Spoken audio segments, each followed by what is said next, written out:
Hey everybody, good morning. Mike here with Tier 1 Civilian Preparation. Welcome to the channel, new channel, but I think you're going to enjoy it. We've got a lot of things to go over, a lot of things to offer. To start with, I'd like to talk about preparation versus a prepper. When I think of a prepper, I remember that show Doomsday Preppers with the people in their $50,000 bunkers and they're running around with a gas mask and all that. That's not what we're about here. This is about common sense preparation for unforeseen emergencies, just that easy. So depending on where you live in the country, there's normally fires, there's floods, there's winter storms, and they come around all the time. We need to be ready for them. If you're not ready for them, you'll be in line at the store trying to get the cases of water that run out 2 days ago. So we're going to have a lot of resources, other videos, books available, that kind of thing to help you out. Hey, check us out on our Facebook page. It's a group page, same name, Tier 1 Civilian Preparation. We have a lot of really dialed in people there, subject matter experts on a number of topics that are willing to share their information and experiences with you. So, I want to start with, I've got a list here of 2024 top 10 risks. This is from the WEF, the World Economic Forum. If you've ever heard of them, the famous or infamous WEF, they've got this lined out. So let's talk about it a little bit. Number one, misinformation and disinformation. Wow. Talk about the pot calling the kettle black. So beware where you get your information. Vet it with other outlets, foreign news, your own observations, your own network of people. I've got friends, other contractors, all over the world. And I can tell you that what's happening in Gaza and what's happening in Ukraine is not what's being shown on the news. I'll just leave it at that. More information, go ahead and like, subscribe, and we'll get you going on this. Number two, extreme weather events. Well, extreme weather events happen. It's just a thing. Whether you're in the camp of it's climate change and it's man-made, it really doesn't matter. The result will be the same, and you'll have to deal with it. You'll have to be ready for it. You will have to prepare for it. So we had the big winter storm a few years back in Texas that froze the grid down and affected a lot of people, businesses, people died. Same thing along the Gulf Coast in Florida where we have the storms, the tropical storms, the hurricanes, wildfires in California, wildfires in Colorado. There's a lot of weather-related events. We had some big ones in the last 5 years. If you all recall, Hurricane Katrina, certainly weren't prepared for that one. So let's get ready. Let's identify the threats and take steps to mitigate them. Okay, cybersecurity or insecurity. Well, we've already experienced that. We've got hacks from North Korea. We've got hacks from other unknown state actors, intrusions all the time. Just a while back, the CrowdStrike, you remember that? Oh, it was a glitch and things went down and the emails went down and WhatsApp went down. Well, we can get into that some more as well. Societal polarization. Wow. No negating that. And it really doesn't matter if you want to put it in the camp of its racial division, socio-economic division, philosophical division. It's a division, and we have to live with each other as neighbors. So we're going to have to figure out ways to beef up our own network of reliable people and beware any kind of social unrest. And social unrest is coming. It's coming. In 80 days we have the U.S. presidential election, and whomever wins, there's going to be protests and riots and violence.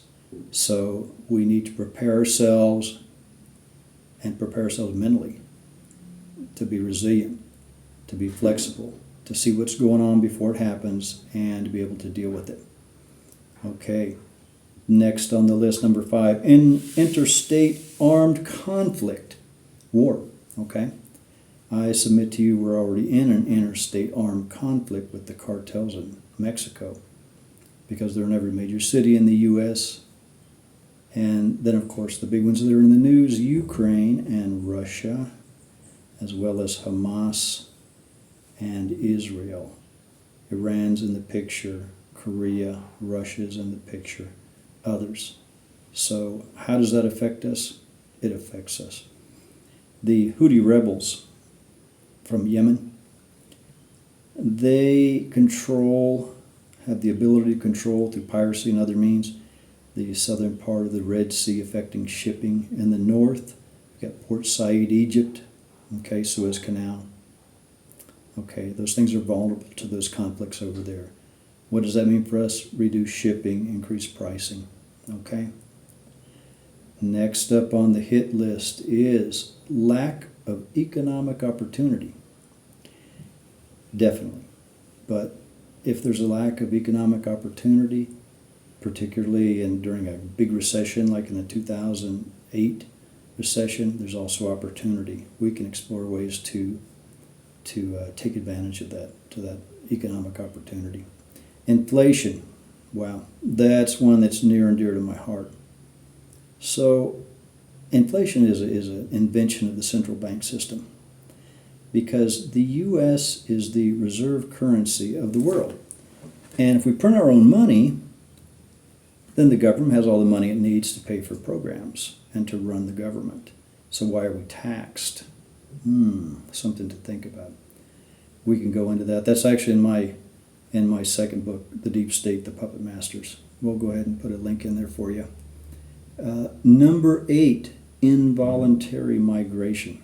Fancy word for refugees.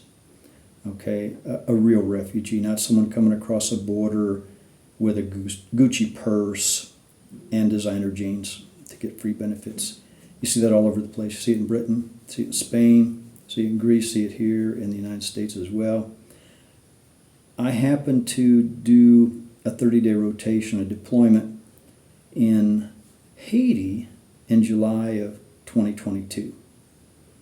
And that was terrible, just unbelievable, the societal breakdown. 260 dead, 210 wounded, the dead laying in the street in the sun. There's just no words for it. So if I was a Haitian over there, you can bet I would be strapping together some inner tubes and trying to float my way to Florida to try to escape that. So a refugee crisis, we need to try to resolve that, help that, both from an aspect of national security as well as a humanitarian aspect. Okay? Going down our list of the WEF, economic turndown. Well, economies go in cycles just like weather, just like wars. And when the economic downturn happens, do you have resources saved? Do you have assets? We can look into that, because we're in an economic downturn regardless of what any of the politicos will say. Pollution is number 10. So what are we talking about here? Air pollution, water pollution, what else? Noise pollution maybe? 100%. So I find it ironic with the strict EPA regulations that we have in the U.S. For example, paper straws instead of plastic straws, that kind of thing. And we have a very dialed in recycling program all across the country. But the real offenders don't even get looked at.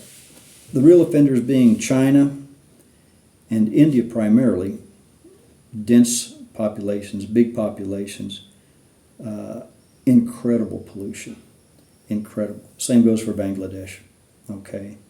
Toxic water, everything you can think of. The air is caustic. People are dying in their 40s from lung cancer because of that. So do we have a responsibility as a citizen just of the world, as another person? We do. But our primary responsibility is to not be part of that and to take care of our own family, our own neighborhood, and our own group. And we're going to talk about having a group, a support group, because you're going to need it. I talk to a lot of preppers. Oh, I got my bug out bag and I'm just going to haul ass out of here and everything will be good. Like, well, dude, that thing weighs 50 pounds, and unless you've been humping it every day for 4 or 5 miles, you're not going to make it with those bad knees and too heavy. And what about the kids, and what about the dog, and what about grandma, and what about the meds? So we'll get into those kind of things too. It'll be fun. It'll be fun discussion. So I'm going to direct you guys over to our Facebook group. Hope you join. We've got a lot of resources there, and I'll post them here too. A 72-hour action plan in case an emergency happens, okay? And what a grid down situation looks like for 30 days, and it is ugly. You've had a glimpse of it during the COVID lockdowns when there was no toilet paper. What do you think it's going to be like for 30 days? Nothing good. Hey, in ending, I wanted to thank and give a shout out to a couple guys that have inspired me to do this channel. One's a friend of mine, Stephen C. Smith, and he's got a couple of great YouTube channels, and he's got some great books. I'll link them in the description. Integrated Preparedness and American Reversion. The other one, Chad Wright. Chad is a very interesting individual. I just love his channel. I got into him. I'm a mountain trail racer and obstacle course racer. And Chad is an ultra marathon trail running 200-mile races. The guy is just incredible. Former member of SEAL Team 4, Naval Special Warfare. He's a cool guy. 3 of 7 Project is the name of his channel. Check it out. You'll like it. So until the next one, and I've got a bunch of these videos planned because, man, in 80 days we're having an election. And if you don't think that whomever wins, we're not going to have lockdowns and violent riots and protests and property damage and worse, then you need to reassess what you're looking at. So thank you so much. Look forward to seeing you again in the next one. Bye for now.